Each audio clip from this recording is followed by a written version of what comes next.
छौ कोसँग खुसी हुनु जहाँ छौ जोसँग हितको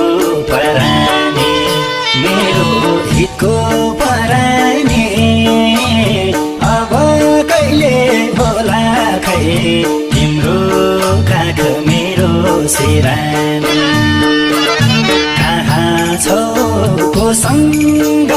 खुसी हुनु जहाँ छौ जोसँग हितको परानी मेरो हितको